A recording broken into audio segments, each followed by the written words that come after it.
Thank you for tuning in to the teaching ministry of Reverend Gillard S. Glover. Now stay tuned for a powerful message. Good morning, church. This morning we gather to consider the true cost of discipleship. What does it really cost to be a disciple of Christ? Unfortunately, in the Western church, we have watered down the requirements of true discipleship. Like everything else in Western culture, we have reduced discipleship to a transaction. Simply repeat Romans 10:9, attend church on Sunday, maybe even attend a Bible study infrequently, and automatically you are a disciple. Now, indeed, you are saved, but you may not be a disciple. Discipleship is not transactional, it's transformational. Discipleship requires a complete reordering of your priorities and your affections. When you become a disciple, nothing and nobody comes before Jesus. When you become a disciple, business takes a back seat. Human interactions are placed on hold, and personal relationships are paused. Nothing comes before Jesus. Now, in the pericope immediately preceding our text this morning, Jesus told the story of the Great Supper. He said a prominent man arranged a big dinner and invited many guests who wanted to benefit from this man's prominence. On the day before the dinner, which was the habit, he sent his servants to remind his guests of the dinner, and all of them had excuses. One said, "I've just bought a piece of land and I must go and survey it." Another said, "I just bought 5 teams of oxen and I've got to try them out." Still another said, "I just got married and that's why I can't come to the Great Supper." All of these invitees had misplaced priorities, yet they claimed to be great supporters of this man and his kingdom. They wanted to be affiliated with the boss, but they had not counted the cost. To be significant in the kingdom, nothing and nobody can come before the king. In this morning's text, found at Luke 14:25-34, Jesus explains to those who want to be his disciples the proper priorities for followers of the principle of peace. He admonished them and he admonishes us to count the cost before we enlist in a life of discipleship.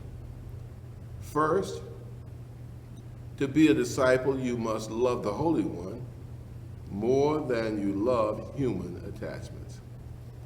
While traveling toward Jerusalem, Jesus told a huge crowd that if anyone comes to me and does not hate his father and mother and wife and children and brothers and sisters, yes, even his own life, he cannot be my disciple. In other words, Jesus said, if you want to be my disciple, you must hate human attachments. That word hate has stopped many would-be disciples. They ask, how can I hate my mother and father? How can I hate my wife and children? How can I hate my brothers and sisters? Does Jesus mean that the disciple must dislike, distaste, abhor, and loathe father and mother, wife and children, brother and sister? Well, in Matthew 10:37, Jesus clarifies the issues. He says, he who would love father and mother more than me is not worthy of me. Clearly, the meaning of hate in this Lucian passage is to love less. In Colossians 1:18, we're told, in all things, Christ must have preeminence. The Greek word translated hate in this text means to love less. That word has the same meaning in Hebrew, to love less. In Genesis 29, we are told that Jehovah saw that Leah was hated. Even though she had 7 children by Jacob, she was hated. The explanation of hated is given in verse 30, which tells us Jacob loved Rachel more than Leah. To be a disciple, you must show complete devotion and loyalty to Jesus. For example, when an alien becomes a citizen of the United States, he must renounce allegiance to his former land and pledge allegiance to the United States. Likewise, when one becomes a disciple of Christ, she must disavow any loyalty to the human attachments he is leaving behind. She must say, I surrender all. I surrender all. All to Jesus, I surrender all. Now, to be a disciple, you must look before you leap into a life of committed service. To illustrate the cost of discipleship, Jesus gave two examples. One of a man building a tower and another of a king considering waging war. In both cases, a decision must be made and made quick, and the cost of the contemplated action must be counted. The builder of the tower must determine if he can complete what he plans to start. Do I have enough wood? Do I have enough nails? Do I have enough money? Otherwise, I may not be able to complete the tower. If you want to be a disciple of Christ, you must determine, do I have the internal fortitude that's required to be a disciple of Jesus Christ?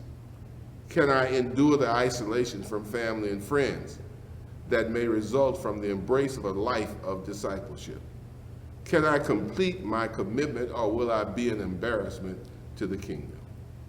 In Jesus' time, to become a disciple of Jesus meant losing the support of the Jewish community and your Jewish family. Any Jew who became a disciple of Christ was no longer considered a part of the Jewish community and lost access to community finance, community support, and the love of family. And so the would-be disciple had to ask, can I withstand that kind of isolation from my family of orientation and from my community of support? In our time, becoming a disciple of Christ may mean you won't get invitations to the cruises and parties because your discipleship commitment makes others uncomfortable. The would-be disciple must ask himself, can I withstand that kind of ostracism? In the Apostle Paul's ministry, he had an associate evangelist who traveled with him as he spread the gospel. But at some point, that associate was attracted back into the world because he missed the sensate pleasures of the world. His name was Demas, and he is eternally associated with would-be disciples who could not complete their cause. Paul said, Demas left me for the pleasures of the world. In other words, Demas couldn't complete his discipleship course. He couldn't complete his commitment because he did not count the cost of following Paul. In the case of the king, a decision needed to be made quickly as to whether or not to go to war. He had to determine if he could defeat the huge force coming against him, or should he sue for terms of peace. Like the king in this parable, sinners must act. God's unbeatable army is coming for you, and you can't remain neutral. You must make a decision to oppose or surrender to God. That's all why the old folks used to say, get right with God and do it now. Get right with God and he will show you how. Down at the cross where he shed his blood, get right with God. Get right with God. Now, up until this point, we've said two things about being a disciple of Christ. First, to be a disciple, you must love the Holy One more than you love human attachments. Secondly, to be a disciple of Christ, you must look before you leap into a life of commitment. But finally, to be a disciple, you must love the Savior more than you love your stuff. Finally, Jesus said, Anyone who is not willing to give up all that he thinks belongs to himself cannot be my disciple. Being a disciple requires wholehearted devotion. Being a disciple requires all-out loyalty. Being a disciple requires complete self-denial. True disciples know that everything we have, everything we acquire, everything we possess is on loan for the Father. A true disciple makes everything in his life subordinate to the claims of Christ. All of his time belongs to the Savior. That means you may not be able to make a scheduled tea time if the cause of Christ makes other demands on your time. That means you may not be able to make a cruise if the call of Christ makes other demands on your time.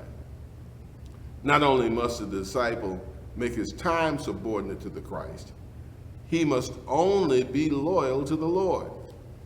That means loyalty to political parties are subordinate to the cause of Christ. That means loyal to the family and friends are subordinate to the Savior.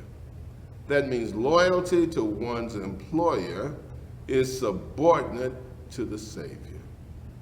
Being a disciple of Christ means self-denial. When you become a disciple of Jesus, his agenda replaces your agenda. When you become a disciple of Jesus, his priorities replace your priorities.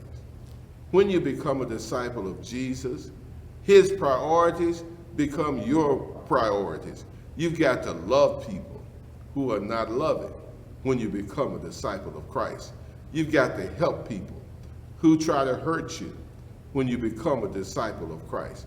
You've got to take risk rather than remain secure if you want to be a disciple of Christ. Everything and everybody must become subordinate to Jesus if you want to be a disciple of Christ.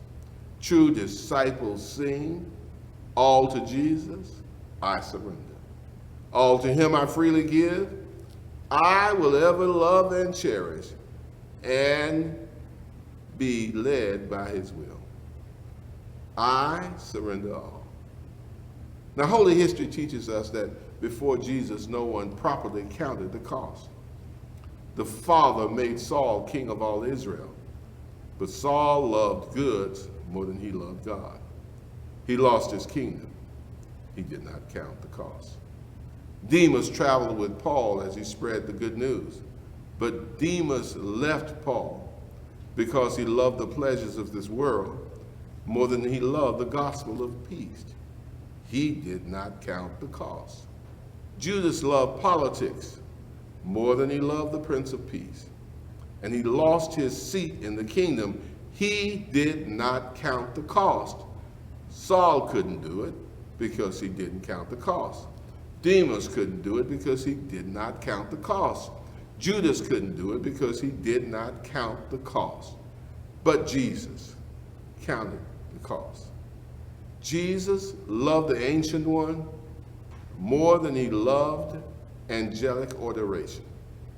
The cherubim praised him. The seraphim praised him. Gabriel and Michael praised him. But he gave up the praise of angels to do the work of the Ancient One. He counted the cost. He gave up his heavenly reign so he could reign over everything on earth. He counted the cost. He knew the pain of the human condition. He knew about the savagery of sin. He knew about the depravity of earth dwellers, and yet he did the Father's will. He counted the cost. He said, make me a body, and I'll travel through 42 generations to end up at Calvary's cross. He died there on Friday, and then he preached in hell on Saturday. But early Sunday morning, God raised him from the dead and gave him all power in heaven and in earth. He was a true disciple because he counted the cost. And because of his example, I have decided to follow Jesus. I've decided to follow Jesus. I've counted up the cost that I will be a disciple of the divine one. I've decided to follow Jesus. No turning back, no turning back. Amen.